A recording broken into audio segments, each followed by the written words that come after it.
Past week, you said that there are two types of people that don't learn: arrogant and the shy. With that being said, how do you correct that arrogant leader? Yeah, there's two people in my mind that don't learn: the shy and the arrogant. The shy never asks the question, and the arrogant think they know it all. How do you correct an arrogant leader? The Quran says that when the ignorant address you, just say peace. The Prophet Muhammad, peace be upon him, says, don't get angry. Don't get angry. And he said, what is the key to paradise? Don't get angry. Most of the time when you're dealing with people who are kind of full of themselves, who are arrogant, you gotta be very patient with those people and show them kindness and love. And I know this is not necessarily the way our society does things, but usually when people, even if they're arrogant, they're self-reflective at some points in their life, and they usually circle the wagons to tell you maybe they're sorry about how they spoke to you. I've used that in the past for quite some time. And also, I've noticed that you empower people.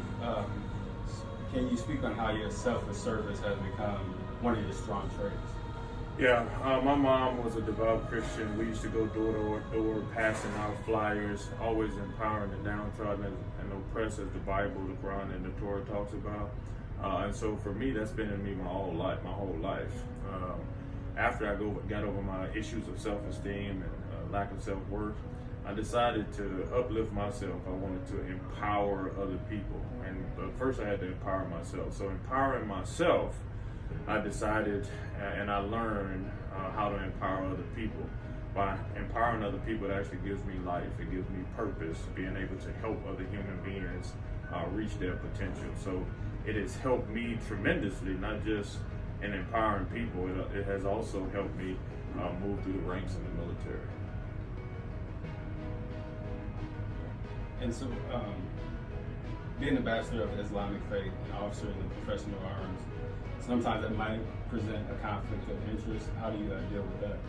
Well, I know people think it could create a conflict of interest, but not for me, because I am who I am, and I carry myself accordingly, whether I'm being an ambassador for Islam or an officer in the United States Army. I'm not one of those people who fluctuate in what I'm saying.